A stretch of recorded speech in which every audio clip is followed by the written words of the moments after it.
Hermanos, vamos al libro, a la epístola o carta de Pablo a Tito.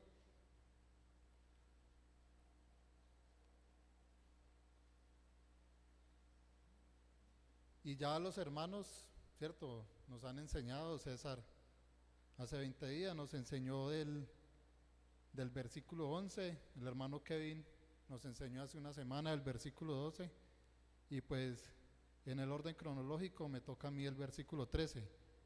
Pero vamos a retomar desde el versículo 11 al 15 para entrar un poquito en el contexto de lo que estamos estudiando. Y vamos a leerlo. Bueno, iniciamos versículo 11. Porque la gracia de Dios se ha manifestado para salvación a todos los hombres, enseñándonos que renunciando a la impiedad y a los deseos mundanos, vivamos en este siglo sobria, justa y piadosamente, aguardando la esperanza bienaventurada y la manifestación gloriosa de nuestro gran Dios y Salvador Jesucristo, quien se dio a sí mismo por nosotros, para redimirnos de toda iniquidad y purificar para sí un pueblo propio, celoso de buenas obras. Esto habla y exhorta y reprende con toda autoridad, nadie te menosprecie. Bueno, capítulo 3, versículo 13 del capítulo 2, dice aguardando la esperanza bienaventurada. Y primero cuando estudiaba, miraba primeramente esa palabra, aguardando. ¿Qué es aguardar? ¿Cierto? Aguardar refiere a esperar a que llegue una persona, una cosa, o que suceda un hecho. Esa es la palabra aguardar, ¿cierto? Un hecho determinado. A lo que se puede decir esperar, ¿cierto? Pero se usa en situaciones donde se permanece en un lugar, ¿cierto? Y se espera hasta ese momento, en lo que se espera. Y el hermano César nos enseñó algo, ¿cierto? La gracia de Dios. Y es esperar en eso, en la gracia de Dios, que ha sido manifiesta a todos. Nos lo enseñó, ¿cierto? No a unos solos. La gracia de Dios ha sido extendida, revelada, ¿cierto? El Señor Jesucristo se reveló para salvación a todos los hombres, pero ya depende de cada quien si toma esa salvación o no, es la responsabilidad individual de cada uno, ¿cierto? Y la idea de esperar, ¿cierto? En un lugar hasta que algo ocurra, un evento esperado, que creemos que va a ocurrir en algún momento. Pero la palabra más literal ahí, en la Biblia de la traducción, de aguardar, es esperando dispuestos, ¿sí? Esperando dispuestos a esa manifestación, a esa esperanza bienaventurada. Es esperar dispuestos a eso, es estar ahí dispuestos, ¿cierto? En la gracia de Dios que ha sido extendida a la humanidad para quienes decidan ir al Señor Jesucristo para ser salvos, ¿cierto? Llegar rendidos a los pies del Señor Jesucristo es la primera parte de nuestra responsabilidad, de la gracia que nos lleva a guardar en el Señor, a esperar en la gracia del Señor Jesucristo a los pies. Esa gracia que también nos capacita, nos enseñó el hermano Kevin, ¿cierto? Que nos enseña a vivir piadosamente, que nos enseña a vivir en paciencia, que nos enseña a vivir en paz, que nos hace santos, ¿cierto? Porque bueno, el Señor Jesucristo y su obra nos santifica ante el Padre. No es un mérito de nosotros. El Señor Jesucristo, por medio de su acto voluntario en la cruz, nos santifica. Pero viene también que Él quiere que nosotros vivamos en santidad como ha de ser, ¿cierto? Que sigamos sus pisadas como Él fue. Y vivir con esperanza también, con paciencia, confiando plenamente en las promesas del Señor. Y esa palabra ahí, aguardar, ¿cierto? Aguardar, esperar, dispuestos. Lo que nos indica una espera de manera imperativa, ¿sí? Esperar dispuestos, una espera de manera imperativa. ¿Qué quiere decir esto? Esperamos, pero también esperamos en obediencia a Dios. No estamos quietos. Creemos, sí, hay que creer en el Señor. Pero el creer no solo indica que yo me quede quieto, que creí. Muchas personas creen en Dios, ¿cierto? Pero no han ido a Él. Muchas personas saben que Dios existe, pero no han ido y no han reconocido la obra del Señor Jesucristo. En Santiago refiere algo y se me viene a la mente. Dice que crees en Dios, dice, bien lo dices, dice, pero que también los demonios creen y tiemblan, ¿cierto? Pero ellos ya tienen su parte allá en el infierno, para ellos no hay oportunidad. Humanamente, nosotros creemos en Dios y le obedecemos, pero no hay que creer solo de palabras, sino de corazón, imperativamente, esperar en obediencia a Dios en todo lo que quiere que hagamos, de acuerdo a los estatutos de Dios, de acuerdo a las ordenanzas de Dios que encontramos ¿dónde? Por medio de su palabra, en este libro, la Biblia. Ahí encontramos toda la palabra escrita de Dios, inspirada por Dios y que es para nosotros y que está al alcance de todos nosotros, de cada uno de nosotros. En 2 de Timoteo 3:16, 17, nos dice, esto es muy conocido, ¿cierto? Dice que toda la escritura es inspirada por Dios y que es útil para enseñar, ¿cierto? Nos enseña y con ella también enseñamos para redarguir, para corregir, para instruir en justicia. ¿Con el propósito de qué? A fin de que el hombre de Dios sea perfecto, enteramente preparado para toda buena obra. Y considerar entonces la palabra guardar, bueno, lo dije, se refiere a la idea de esperar dispuesto, no una espera inactiva, ¿cierto? Quietos ahí, no una espera inactiva, sino esperar activamente, ¿cierto? ¿Y qué esperamos?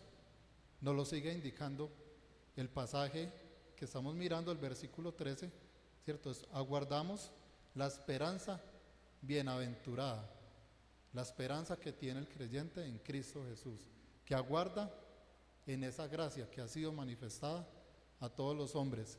¿Y quienes creen? ¿O quienes creemos? Podemos aguardar esa esperanza bienaventurada, doblemente feliz, creo que significa la frase, ¿cierto? Bienaventurada. Y a través de la Biblia, bueno, encontramos momentos, promesas maravillosas de nuestro Señor Jesucristo. Él mismo nos dijo en Mateo 24:44, Él enseña, ¿cierto? Ese pasaje enseña que el Señor Jesucristo llegará en el tiempo menos esperado. Gracias, hermano. El Señor Jesucristo llegará en el tiempo menos esperado, ¿sí? Y por eso la necesidad de aguardar imperativamente. O sea, no sabemos el momento que va a ocurrir esto, pero su palabra es fiel y verdadera. El Señor Jesucristo llegará en un momento que no sabremos, ¿cierto? Estar dispuestos porque conocemos esa promesa, eso sí lo sabemos, pero de la hora y el momento que va a ocurrir no lo sabemos. El día de su cumplimiento no lo sabemos, solo lo sabe Dios, ¿cierto? El momento que de ese acontecimiento que van a acontecer esas cosas, pero sabemos que se acerca cada vez más y más estos acontecimientos y lo vemos, ¿cierto? Vemos en el mundo lo que ocurre, vemos las guerras, ¿cierto? Los rumores de guerras, el mundo va de mal en peor, así lo dice, ¿cierto? Que los hombres irán de mal en peor, lo que indica que la venida del Señor Jesucristo está cada vez más cerca para nosotros y en esa esperanza estamos aguardando, ¿cierto? La venida del Señor Jesucristo. Lucas 24:51 dice que el Señor Jesucristo fue apartado de sus discípulos, donde estaba, se apartó y fue llevado al cielo, y esto mismo también está confirmado en el libro de Hechos capítulo 1 versículo 11, donde vemos la confirmación de esto, cuando el Señor Jesucristo va al cielo y se paran al lado de sus discípulos estos dos varones que son ángeles y dicen, ¿qué miráis al cielo? ¿Cierto? Así como la habéis visto ir, así mismo este Jesús volverá. El Dios, ¿cierto? Dios, el Hijo de Dios humanado, vino, ¿cierto? Vivió como hombre tal como nosotros, pero le veremos otra vez descender, tal así como fue, nuevamente le veremos llegar, ¿cierto? En su forma física le veremos regresar. El Hijo de Dios regresará y es un acontecimiento que conocemos como la segunda venida del Señor Jesucristo. Es la segunda venida. Cuando dice que Él regresará a sí mismo físicamente, es la segunda venida de nuestro Señor Jesucristo. Y pensaba en dos acontecimientos futuros que nos llenan de esperanza a los creyentes. Una esperanza maravillosa. Tenía en mente esos dos acontecimientos cuando miraba este pasaje. Y quiero que los miremos, ¿cierto? Promesas maravillosas que encontramos en la palabra escrita. Diría yo, un acontecimiento cuando llega el Señor Jesucristo, pero antes de eso hay otro acontecimiento que se conoce como el arrebatamiento de la iglesia, ¿cierto? El rapto de la iglesia. Después del rapto de la iglesia habrán 7 años de tribulación y después el Señor Jesucristo vendrá a derrotar al mal, ¿cierto? Y moraremos con Él 1000 años y después habrán cielos nuevos, tierra nueva. Vamos a mirar este primer acontecimiento. Primera de Tesalonicenses 4:17, muy conocido por nosotros. Dios se me ayuda con una Biblia para el caballero.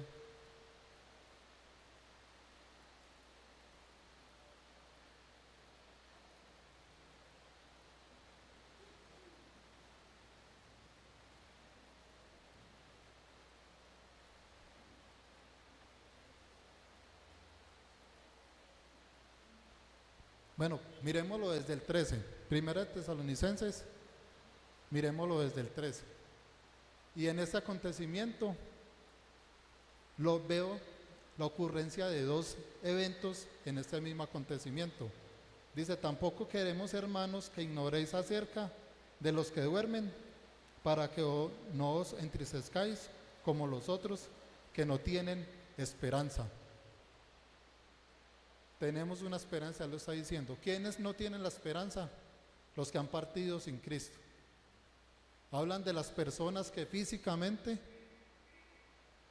han fallecido, pero que lograron esa vida eterna por medio del Señor Jesucristo. Esa esperanza. Los hijos de Dios, los creyentes, tenemos esa esperanza. Yo tengo esa esperanza. Nuestros hermanos que han partido con el Señor, sabemos que para ellos también hay esa esperanza. Porque si creemos que Jesús murió y resucitó, así también traerá Dios con Jesús a los que durmieron en Él, los que se fueron siendo hijos de Dios. Por lo cual os decimos esto en palabra del Señor, que nosotros que vivimos, que habremos quedado hasta la venida del Señor, no precederemos a los que durmieron. Versículo 16, porque el Señor mismo, con voz de mando, con voz de arcángel y con trompeta de Dios, descenderá al cielo y los muertos en Cristo resucitarán primero. Por eso hablaba de dos eventos en este mismo acontecimiento. Los muertos en Cristo resucitarán primero. Sigue diciendo, luego nosotros, los que vivimos, los que hayamos quedado, seremos arrebatados juntamente con ellos en las nubes para recibir al Señor en el aire, y así estaremos siempre con el Señor. Por lo tanto, alentados los unos a los otros con estas palabras. Un evento, dos acontecimientos. Los muertos en Cristo resucitarán primero, luego los que estén, los que hayan quedado, serán arrebatados con el Señor y allí estaremos todos juntos, los que han resucitado y los que estemos vivos. Bueno, no sé qué momento o qué parte de este acontecimiento me toque a mí, ¿cierto? Si en el primer evento tal vez haya fallecido, tengo la esperanza y sé que voy a resucitar y estar en el cielo. Y aquellos que estén vivos, que estén en esta tierra, obedeciendo al Señor Jesucristo y siguiendo su misión, se reunirá conmigo allí, junto al Señor que nos lleva, ¿cierto?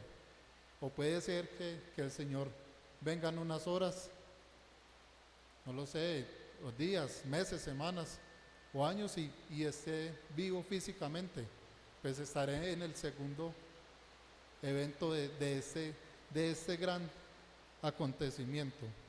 Pero es una esperanza, es algo que tenemos ahí y es maravilloso para nosotros, para los hijos de Dios. Esperanza que solo se alcanza, que se logra yendo al Señor Jesucristo, como lo mirábamos o como nos enseñaba el hermano. Porque la gracia de Dios se ha manifestado para salvación a todos los hombres. Tito 2:11. El Señor Jesucristo murió porque de tal manera Dios amó al mundo que ha dado a su Hijo unigénito para que todo aquel que en él cree no se pierda, mas tenga vida eterna, tenga esa vida eterna. Hay que creer en el Hijo de Dios, en su obra suficiente, ¿cierto? Amigos que nos acompañan, nuestros chicos, niños de la iglesia, que no han dado ese paso, hay que creer. Que si confesares con tu boca que Jesús es el Señor y creyeres en tu corazón que Dios le levantó de los muertos, serás salvo, ¿cierto? Pero, como les decía, amigo que no ha reconocido al Señor Jesucristo, chicos, chicas,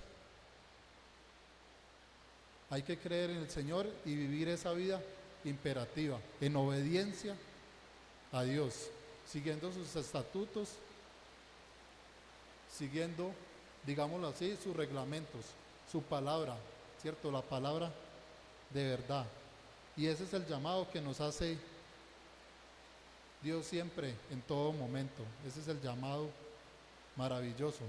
Bueno, ahora quiero considerar otro acontecimiento y es la segunda venida del Señor Jesucristo. Hablábamos de ese momento del arrebatamiento. Ahora vayámonos a Apocalipsis, capítulo 1, versículo 7.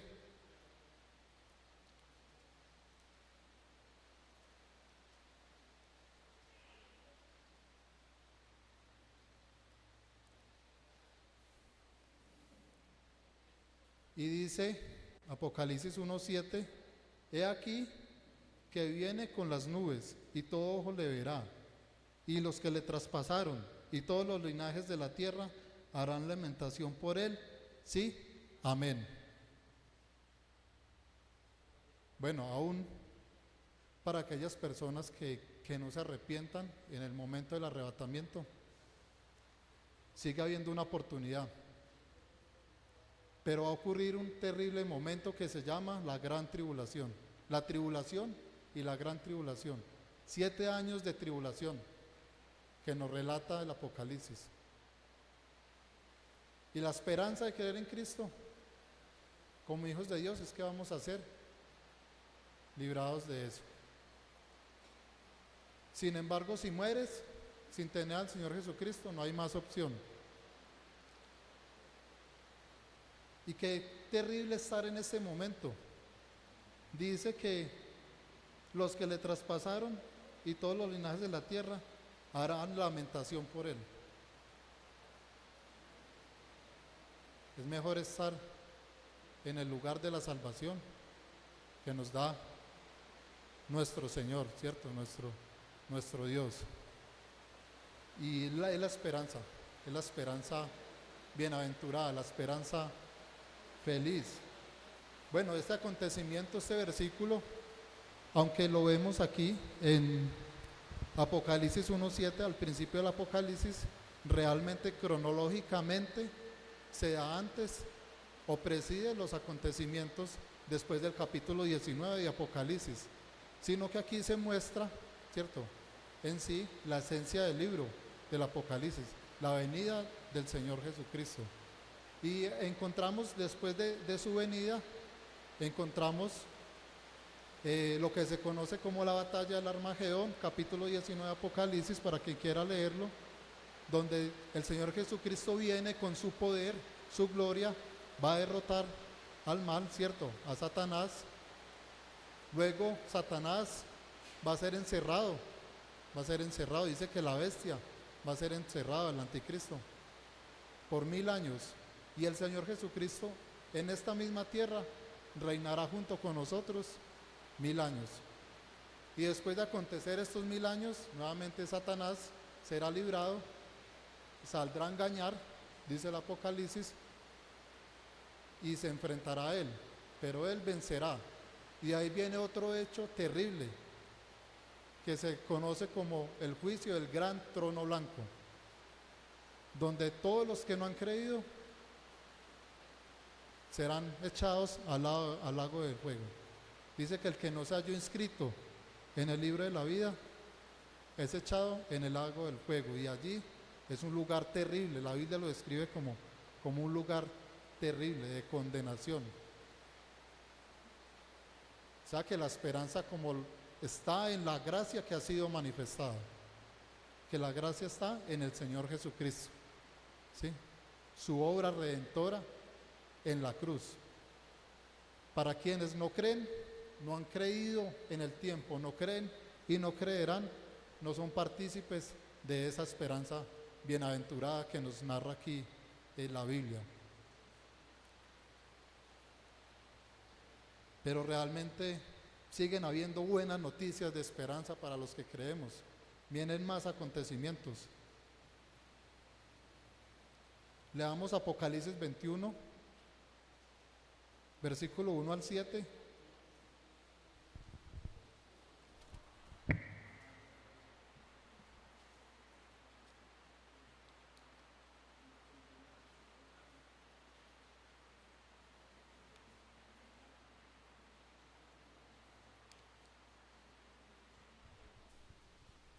Y donde nos habla de la nueva Jerusalén. Dice, vi un cielo nuevo y una tierra nueva, porque en el primer cielo y la primera tierra pasaron y el mar ya no existía más. Todo eso que vemos, que conocemos, va a quedar en cenizas, va a ser reducido, no va a quedar piedra sobre piedra.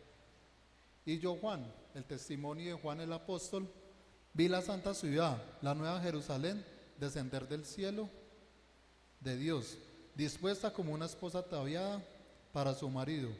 Y oí una gran voz del cielo que decía, he aquí el tabernáculo de Dios con los hombres, y Él morará con ellos, y ellos serán su pueblo, y Dios mismo estará con ellos como su Dios.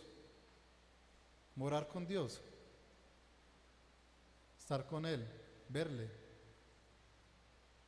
Eso nos lleva a esa bienaventurada, ¿cierto? Esa esperanza feliz. Él morará con nosotros. Él dice que somos sus hijos. Versículo 4. Enjugará Dios toda lágrima de los ojos de ellos, y ya no habrá muerte, ni habrá más llanto, ni clamor, ni dolor, porque las primeras cosas pasaron. Todo lo que estaba atrás, todo el pecado, la muerte, todo eso ha quedado, el sufrimiento, las angustias, todo lo que nos preocupa, todo eso ya no está, ya no está. Seremos consolados por Dios y estaremos allí, ¿cierto? Una vida con Él, adorando, glorificándole, viéndole en su trono celestial. Y me dijo, versículo 6, hecho está, yo soy el alfa y la omega, el principio y el fin. Al que tuviese sed, yo le daré gratuitamente de la fuente del agua de la vida. El que venciere, heredará todas las cosas, y yo seré su Dios, y él será mi hijo. Seguimos viendo buenas noticias para los que se van a esa esperanza bienaventurada, que es por la gracia. Nuevamente, porque eso tampoco es un mérito nuestro, un mérito propio, no. La gracia es la obra del Señor Jesucristo que nos redime del pecado ante Dios. Y son noticias muy buenas. El país está consternado porque las elecciones presidenciales, ¿cierto? Y miramos cosas de aquellas y nos preocupamos a veces por eso. Podemos pensar en esto y decimos, bueno, si gobierna este, ¿qué pasa? Y si gobierna este, ¿qué pasa? Porque uno dice, pero es que realmente la esperanza de nosotros no es en hombres. Un hombre no nos puede salvar, un hombre no nos puede dar vida eterna. Solamente Dios, ¿cierto? Mediante su Hijo, el Señor Jesucristo. Y realmente es allí donde debemos de descansar, de estar en pie. Y hay una otra mala noticia, porque ahí hay un pero, un pero. ¿Para quiénes? Mucho cuidado, muchachos, estén pendientes. ¿Qué dice ese pero? Pero los cobardes e incrédulos, los abominables y homicidas, los fornicarios y hechiceros, los idólatras y todos los mentirosos tendrán su parte en el lago que arde con fuego y azufre, que es la muerte segunda. Y la muerte segunda no se refiere a que muere físicamente y muere su alma, no. La muerte segunda es que su alma va a ir a ese lugar de condenación y de sufrimiento. Y la Biblia es muy clara y muy sencilla. Ahorita les mencionaba Juan 3:16, pero Juan, lo voy a parafasear en los 17, 18 y 19, dice que el que cree es salvo, pero que el que no cree ya ha sido condenado. Un pecado grande es no creer en esa obra de nuestro Señor, ¿cierto? No ver esa gracia visible de Dios, porque la gracia de Dios, como dice, se ha manifestado para salvación a todos los hombres. Nuestro hermano decía, no a unos cuantos, no a un grupito que porque Dios quiso, no. Dios no ha obligado a nadie a creer y ha rechazado a nadie. Él está dispuesto a recibirte, pero solo si reconoces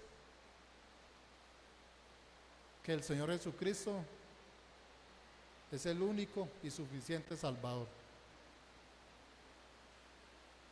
Esa es la obra de Cristo, ¿cierto? Y realmente, como tenemos noticias esperanzadoras, y eso es lo maravilloso, y es donde anima Pablo a Tito, ¿cierto? A esperar en esa esperanza, a estar en esa esperanza, a guardar en esa esperanza bienaventurada. Pero también existe la otra parte, donde sucederán cosas terribles para quien no quieren en Cristo. El hermano nos enseñó el domingo y pensaba cuando él enseñaba esto, y él decía que el hombre, ¿cierto? O lo enseña también el Génesis, porque no lo dijo él. Él nos habló de la palabra de Dios. Y él decía que el hombre fue hecho a imagen y semejanza de Dios. Y decía que no por gloriarnos, pero que esa era la cereza del pastel de la creación de Dios. Somos especiales para Dios, especiales. Pero Dios le entregó al hombre razonamiento, le entregó capacidad de decidir, ¿cierto? Por eso es tan clara la palabra.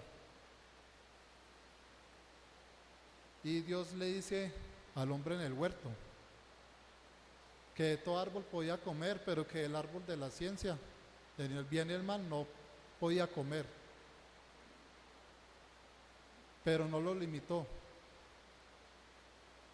Dejó que fuera voluntad de él. Y él mismo, ¿cierto? Fue seducido por la serpiente, pero era consciente de lo que estaba haciendo al comer de este árbol. Bueno, volvamos a Tito.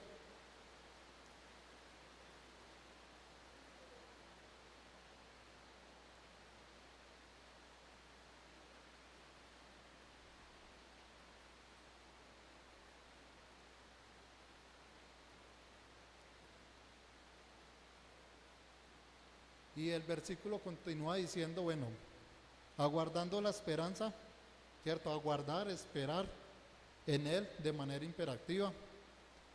La esperanza, ¿cierto? Tenemos las promesas del Señor Jesucristo, el arrebatamiento, su segunda venida. Dice, y la manifestación gloriosa. Y algo de lo que mirábamos atrás también tiene que ver con eso. La manifestación gloriosa de nuestro Señor. Mirábamos acontecimientos, ¿cierto? Donde Él va a venir en poder, en gloria, ¿cierto? Va a reinar. Vamos a ver su majestuosidad, vamos a ver su inmensidad. Vamos a ver todo el esplendor de su gloria. Ya no lo vamos a ver de una forma humilde, ¿cierto? Sino en su plena gloria. Y no es que quiera decir, cuando digo una forma humilde, porque en su primera venida vemos a nuestro Señor venir de forma humilde, y no es que no hubiera tenido poder, pero dice que Él se despojó de ese poder para venir a rescatarnos. Pero ya la vamos a ver en su esplendor, como fue prometido desde antes, desde el Antiguo Testamento. Promesa aún sin cumplir, y así vendrá en su esplendor, ¿cierto? Primero vino para redimirnos, para podernos comprar, pero ahora le veremos después en toda su esplendor. Sin embargo, la Biblia dice que el apóstol Juan dice que vimos su gloria como el unigénito de Dios. Y así le veremos, ¿cierto? La manifestación gloriosa. Ya conocemos su historia, el Señor Jesucristo,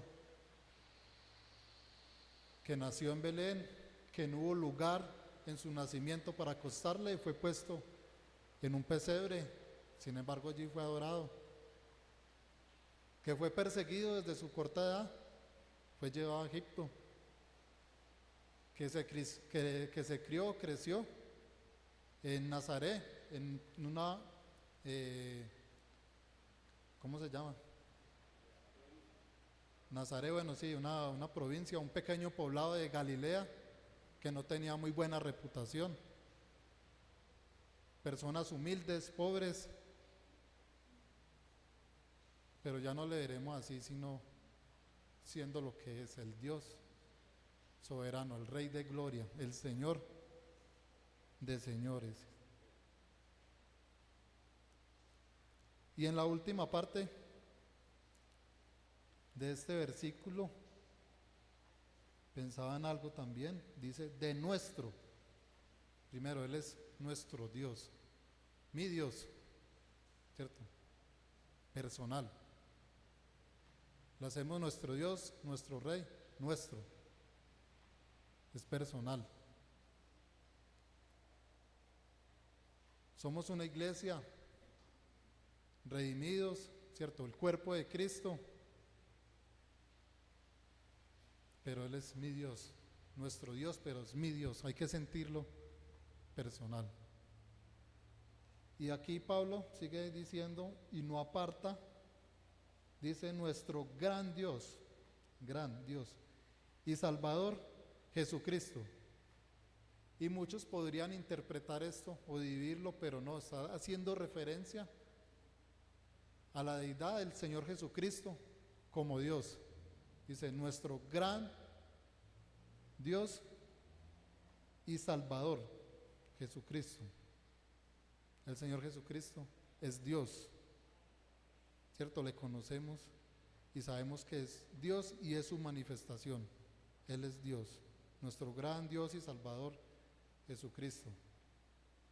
Y es que en la Biblia encontramos cosas que realmente este asunto que me queda difícil de entender, mucho más difícil de explicar. ¿Sí? Si me queda difícil entenderlo o no logro entenderlo, pero que lo creo porque está en su palabra y veo así, ¿cierto? El Señor Jesucristo es Dios. 3 personas diferentes, un solo Dios. La manifestación de Dios en tres personas, un solo Dios. En Juan 10:30, el Señor Jesucristo lo dijo con sus propias palabras: yo y el Padre, uno somos. A veces estas declaraciones son difíciles, no entendemos estas cosas porque realmente nuestra mente es finita. Y digo que es finita y creo que la causa de esa mente finita es nuestro pecado. ¿Cierto? Esa naturaleza de pecaminosa que tenemos. Pero algún día sé que lo entenderé todo cuando esté allí con Él.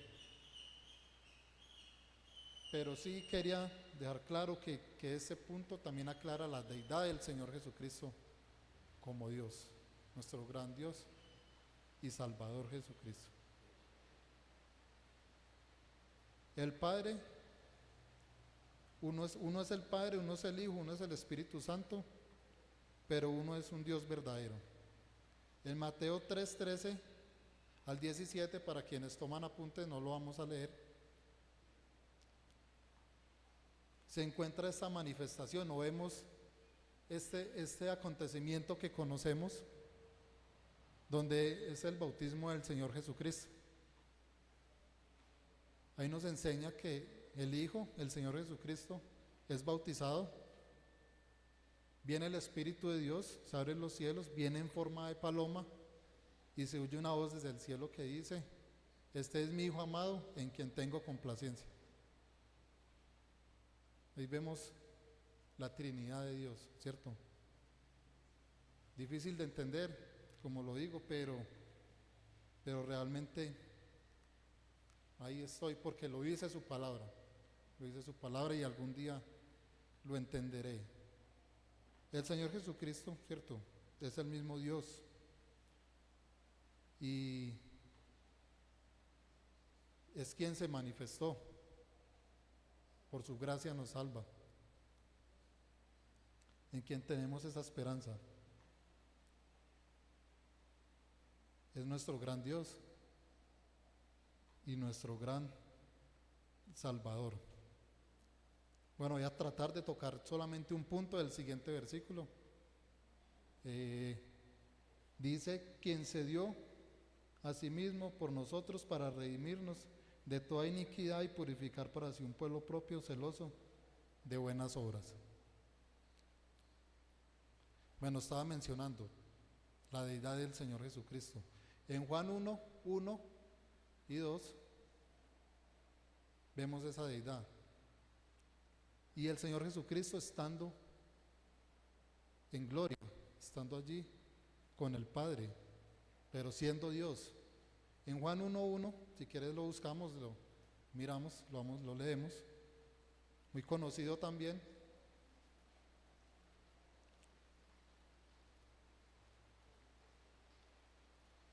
Dice: en el principio era el Verbo, y el Verbo era con Dios, y el Verbo era Dios.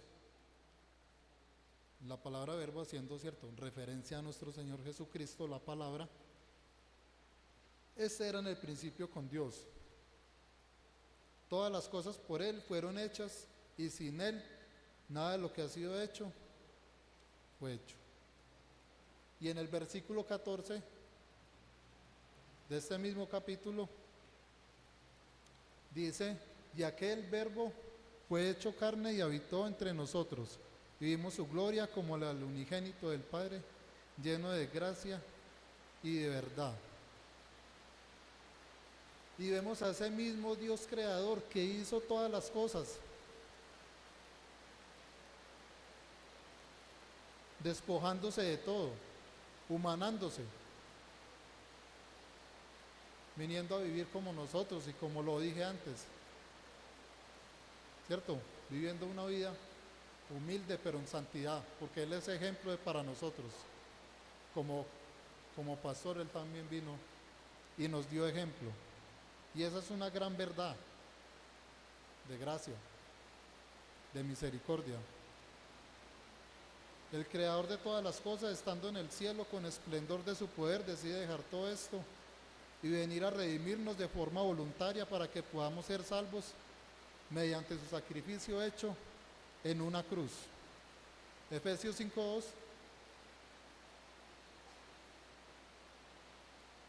Versículo también, todos los versículos son muy conocidos. Efesios 5:2 nos hace una recomendación y nos dice: andad en amor, pero dice, como también Cristo nos amó y se entregó a sí mismo por nosotros, ofrenda y sacrificio a Dios en olor fragante. En su amor de rescatarnos, de redimirnos, el Hijo viene para ofrecerse y ser ese sacrificio acepto ante el Padre. Y Filipenses capítulo 2,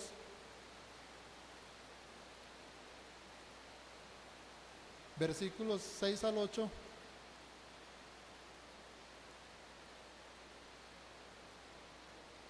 dice: el cual, hablando del Señor Jesucristo, siendo en forma de Dios, no estimó el ser igual a Dios como cosa que aferrarse, sino que se despojó, se bajó de su trono, se quitó su gloria. No dejó de ser más poderoso, pero se despojó de todo esto, de su gloria.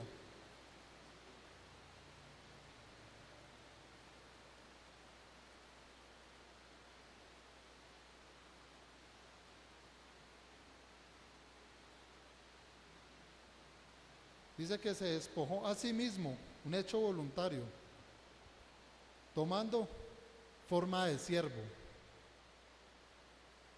El servicio, el servir. Forma de siervo, cuando hace referencia acá en la Biblia, un esclavo. Vino a sufrir, a padecer. Hecho semejante a los hombres. Y estando en la condición de hombre,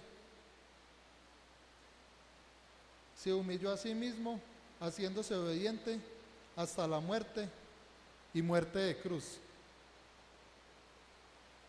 La obra del Señor Jesucristo voluntaria,